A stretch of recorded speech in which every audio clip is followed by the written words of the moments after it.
to the 6th episode of the Purls Before Swine podcast. My name is Rachel. I am coming to you from North Carolina, where I live.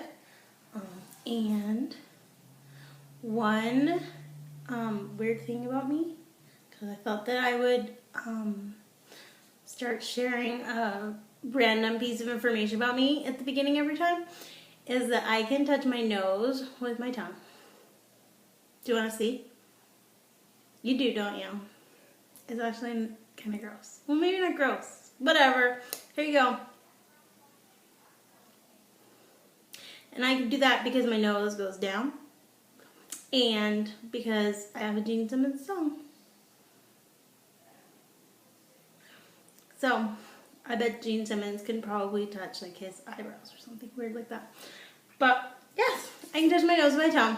That's my weird one random fact about me for this week. Or this bi-week. So this is a podcast about knitting. In case you somehow magically found me without knowing that, this is a podcast about knitting.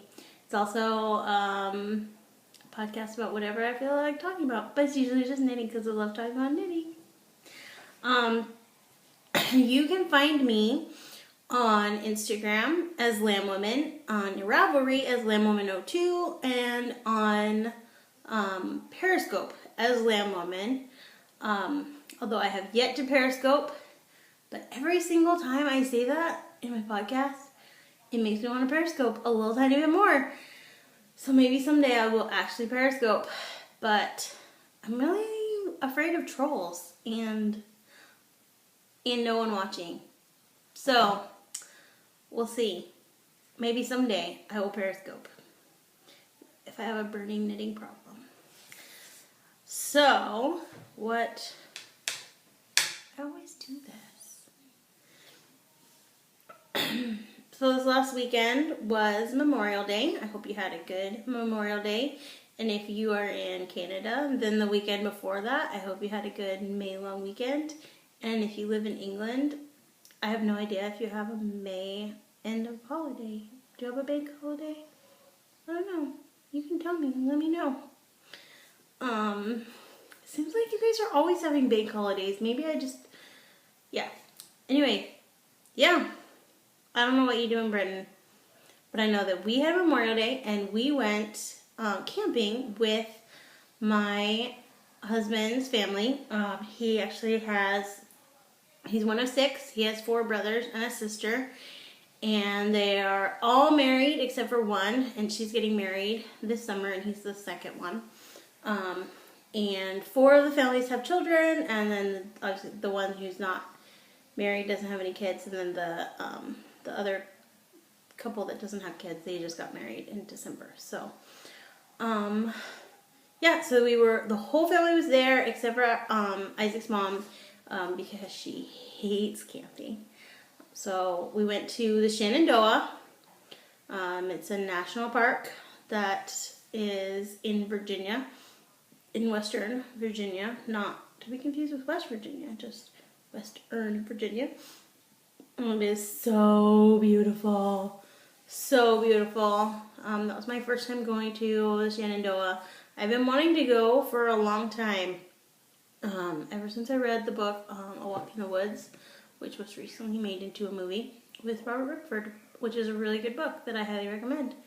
I have not seen the movie, but it has Robert Redford in it, and it was a good book, so it's probably a good movie too, right? Maybe? I don't know. I keep looking sideways because I keep looking at myself. Anyway, so yeah, we went camping, and it was a lot of fun, really exhausting, but a lot of fun and just so beautiful. We did see a lot of bears. We saw 4 different bears, and everybody in our group all saw bears all at different times. So yeah, a lot of bears, which was really funny because, as I mentioned before, my oldest, who is 9, she suffers from severe anxiety, and when we got back and she went to her therapist's office, she had like a laundry list of things that she was anxious about that trip. And not a single one of those things was bear related, which I feel like was probably the most logical fear at that time for her to have. But anxiety is really funny sometimes. So she was not afraid of bears, but she was very afraid of landslides. And what else was she? She was afraid of everything. She's always afraid of everything. But not bears. So weird. And I wasn't really worried about the bears, but I know like a lot of people would be freaking out about it. And that's totally okay. You're allowed to freak out about it. That's really cool. So let's talk about knitting. I felt like I was a knitting machine and I had all these FOs and I was really, really proud of myself. And then when I sat down to list it out, I did not have as many as I thought I would. And I think it's because there was a point like a week ago where I convinced myself I was going to be able to finish 3 pairs of socks, and then I would have like twice as many FOs, but that did not happen. But that's okay, because apparently you can't knit socks in about 5 minutes, which is apparently what I thought could happen. So the first FO I have, some people might say it's not an FO because I haven't woven in the ends, but I say it's an FO. I have an FO coming that's slightly less of an FO. So these are my sock like socks. I love them. And I'm entering into these to the Grocery Girls Fancy Feet because this was my first time doing an afterthought heel. And, well, I'll not show you the little scraggly one. I did the method with the afterthought heel where you knit it all the way and then you cut it, and I like that method a little bit better than using the scrap yarn. Not that I've actually used the scrap yarn, but I know that you would have to keep measuring and before you put in the scrap yarn. And it's funny because I was just talking to my mom about this, and she's firmly on the scrap yarn side of the fence. And so I was like, it would be really annoying to have to keep measuring it. And she was like, you only have to measure it like twice, Rachel. It's not that annoying. I was like, yes, it is. Anyway, I was a lot nicer than that, and she was a lot nicer than that. But anyway, I like this way because you can just keep on knitting and you only have to measure right when you're going to be cutting it. And what else was I going to say? Oh, funny thing. See how, and I did Hermione's Everyday Sock pattern on the front. And I didn't realize until I was and I did do them 2 at a time, but I didn't realize until I was completely done with the sock that I had never started doing the pattern on the back. Which is cool. Like, lots of people normally do that, so it doesn't bother me at all. It was just funny that it did not occur to me at any time to start doing the pattern on the back of the sock. And I did do these taller than I normally do them. I normally do short socks because that's how I like to wear them, but since it was for the Grocery Girls, they want longer socks, and so I did a longer sock. Because it was easier than knitting a whole another pair of socks. So that is one of my FOs. And I also did my first ever test knit over here. And this is, the color is not super awesome, but you can tell that it's gradient. And I dyed this, I wound it into the cake, and then I put the dye in the water, and I put the cake in the pot with the dye, and this was how it came out, which I think is so awesome, and I'm definitely planning on dyeing more yarn like this in the future. But this is a family game night hat, and it is by, I think, the Yarn and You girl, and it's now on Ravelry. It's a free pattern, and it has nice cables, and these little lacy details, and this is the smaller version. I'll put it on. It's a little bit tight for me, but it's cool because of the cables. It's so stretchy, and so it actually even fits my 2-year-old. Like, she can, and it's like way off of her head, but she can put it on and it stays on. So that's pretty cool. But I really like it. It is going to go to my 9-year-old. And she is very happy about that. And yeah, I'm just loving this gradient. And I love how, I guess you can see here, it has these little like white speckles, which is where the yarn has crossed over itself. And you kind of just get like more and more white speckles and more, oh, my hair's crazy. More and more pink, and it's just so gradual. And it's so cool. I love it. And then my last FO that I'm calling an FO, even though it's not actually finished. But I'm going to say that it's done for the purposes of this podcast. Because I have shown this is my 6th episode. I have shown this every single time, except for my very first episode. So I really feel like I'm done, okay? So, the part that I haven't finished, all I have to finish, I have to do 10.5 more rows of ribbing, and I would have finished it before my hair is all weird. Anyway, I would have finished it before I recorded this podcast, but my 2-year-old's taking a nap, and as much as you may have loved seeing her last week, I don't really want that to be an every single week thing. So, I had to record while she was asleep, so I could not finish it before recording. And I didn't want to wait till tomorrow because I didn't want podcasting to take over my Saturday.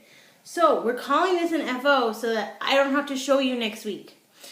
But after it's blocked, I will take pictures with my daughter and I will post them on Instagram so you can see what it looks like all blocked.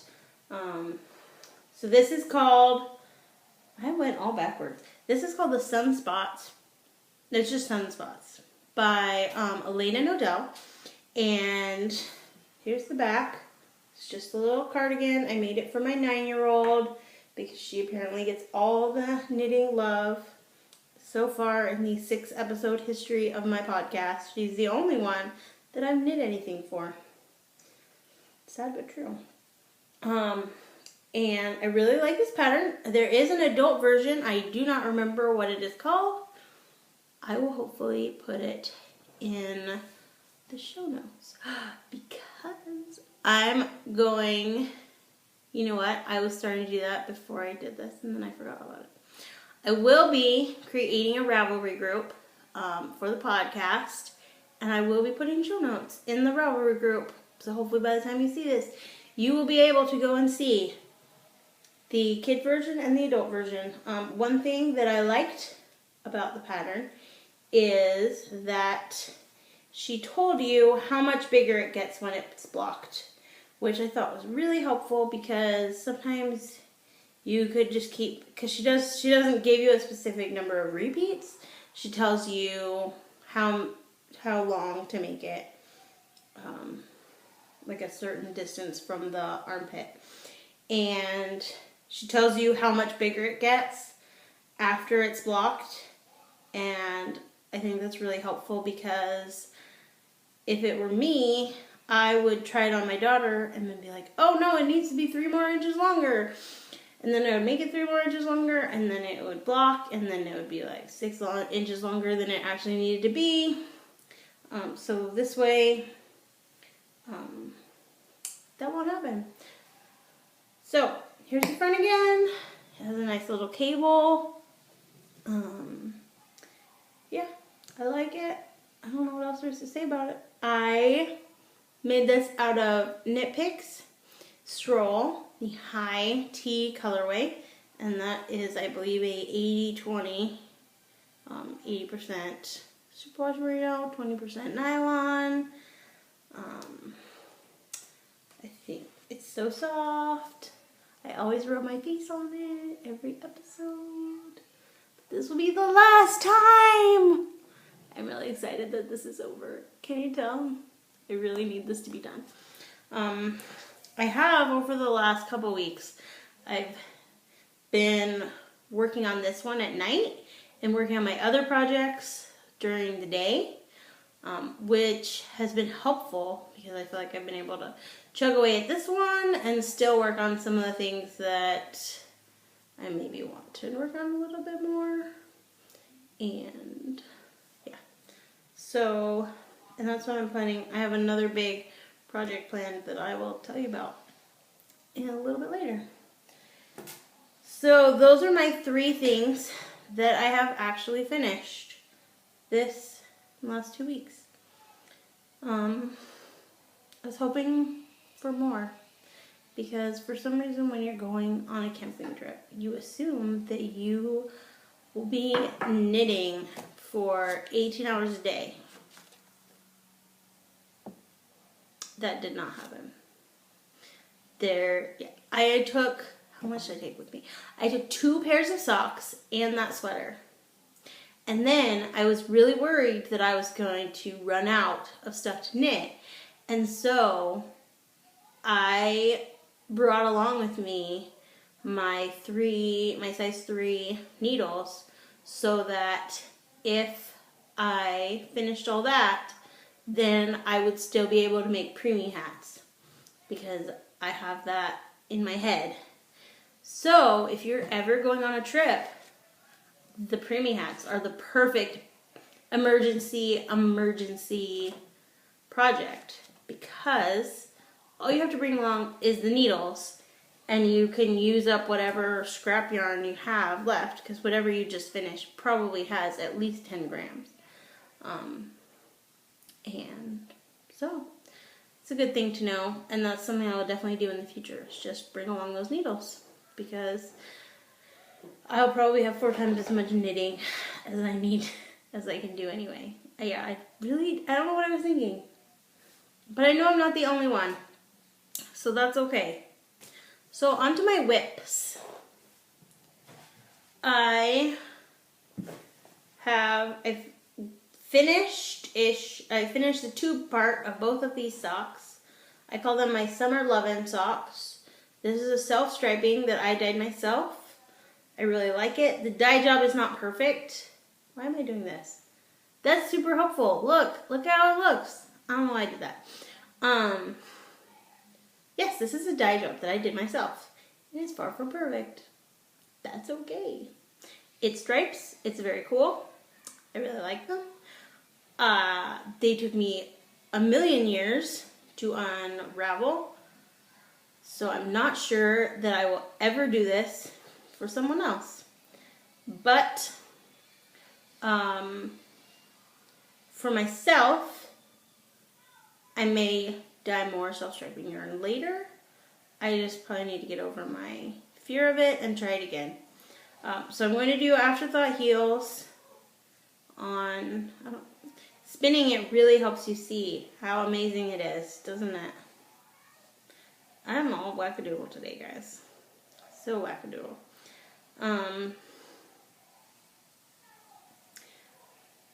So I'm going to do an afterthought heel. All I have to do on both socks is the afterthought heel. So my next thing that I'm working on is, and I actually forgot about this when I was writing up my stuff, is my Budding Bluebell shawl, which I didn't actually work that much on. I think right here is where I was last episode. So didn't really work that much on it. This is yarn that I dyed myself. I have not put any of this in my shop. Maybe I will. We'll see. And I'm going to do a blue color around the border.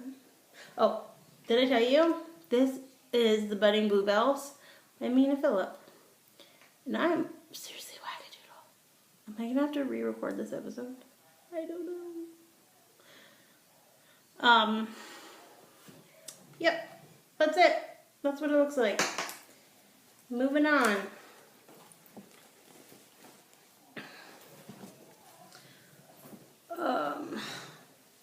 I can't remember. I don't think I showed these last time, but I showed them the time before that. These are just some slip stitch socks that I'm working on. I am to the point where I need to do the heel.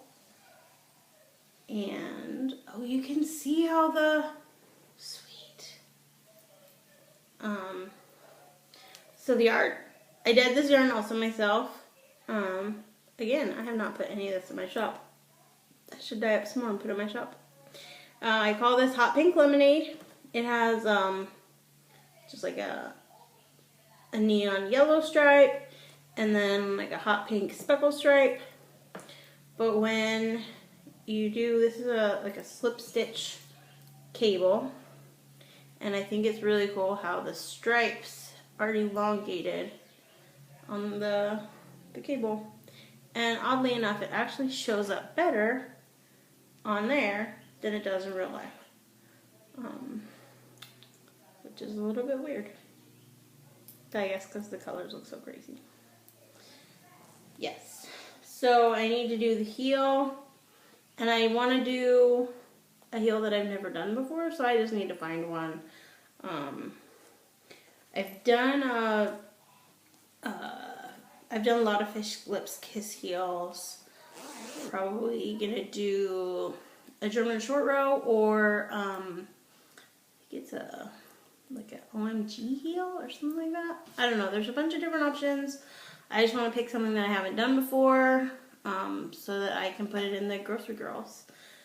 Because if you're counting, if I finish this pair of socks and the heels for these, then I'll have 3 entries into the Grocery Girls, which I think is super awesome. So my next work in progress is, okay, let me get the right picture. That's not the front picture. Here we go. Is the Because I Love You cowl by Amy Meeks. I guess you can't really see what it looks like in there, but you can kind of see what it looks like. Oh, look. I'm using my Debbie Reese Designs bag. This is the Ghastly Lukey bag, and it covers up my whole face.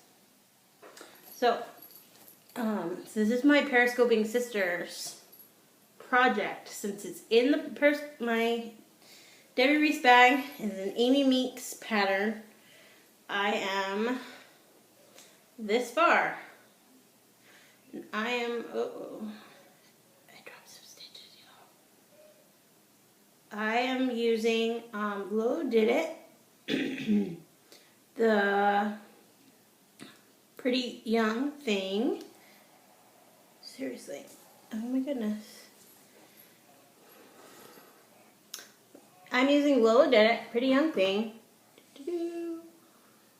and I don't remember what's this one called, but it is Lolo Did It. I just don't remember what it's called. Yes. So it's pretty much my I'm Obsessed with Podcasts project, because I got the Lolo Did It because the Grocery Girls made me do it. And I did decide I changed the pattern a little bit. And I'm making it wider and shorter. So we'll see how that works out for me.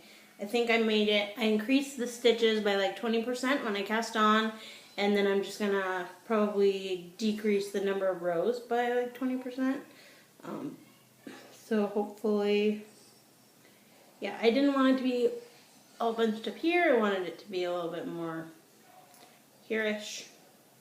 Can you see that? I don't know. I wanted it to be like down here and not up here. Maybe that doesn't make any sense. So I made it slightly different. But since whenever I watch the Periscoping Sisters, she's always altering people's patterns, I feel like I can alter her pattern. And I'm a pattern alterer, guys. I'm not so good at sticking to patterns. What else am I working on? Is that it? That's totally it. What?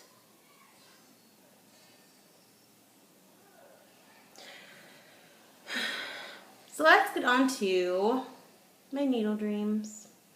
I do not actually have any I don't have anything that I bought this week, this 2 weeks, which is sad, but good. Means I was fiscally responsible. It's kind of boring. But actually I did order my yarn to make, I've been talking the last couple episodes that I want to make a Citadel by Hoki Locatelli. And I ordered my yarn from Knit Picks. It was on sale, so that was really exciting. And it's coming. It should be here, I don't know, next week sometime. Maybe if I get lucky it'll be here today or tomorrow. But probably not. So that is a pretty epic project. It's a cabled sweater, worsted weight. I expect for it to take me like 6 months to do. I'm not in any rush to get it done since it's so warm out. So we'll see, but that's something I definitely should have next time. Cast on for you. And the other thing I really want to do is the Saturday matinee socks, which again I've talked about. And I'm definitely going to do, and will also probably be cast on the next time that we speak. And I really want to join the stitching revolution. I really could have cared less about the stitching revolution, but the more I see people stitching, the more I want to. But you can't really find the pattern that I want. I want one that says knit happens. And I want to put it next to my bed where I knit. Like hang it right up on the wall. But I can't find one. So if you find one, let me know. There's a cute little frosted pumpkin one. That's kind of cute. But I don't know. I really just wanted a naughty little saying, I guess. So now, podcast that made me smile. Or laugh. Laugh was what I was doing. Whatever. Podcast that made me laugh. Because I decided that instead of telling you what I'm watching every week, I should just tell you things that make me laugh. Because that's what I would want. I like laughing. It's my favorite. So the things that made me laugh this last couple weeks was when the Knitting Diaries talked about going swimming in Iceland. And it's just so funny. Just thinking about it. It makes me laugh. Anyway. So funny. Naked body parts. Swinging and swaying. Another thing that made me laugh was this week when the Grocery Girls, when Tracy said that she was going to try to see how long she could go without casting on any socks. Because it was so funny. Because she just showed off all the yarn that she bought and how it was all going to be socks. And she's so funny. I wish that I could cast on all the socks like she does. But I don't have that many needles. And I feel guilty. Knitting's supposed to be fun. I wish that was the kind of fun that I had. It's not. Anyway, so pretty short episode this week. I hope that you are doing well. I hope that you have a great week, a couple weeks until I see you again. Please subscribe. Please go over to the Ravelry group and introduce yourself. I'm hoping to have a knit along or a make along in July. We will see how that goes. And yeah, have a great weekend. Bye.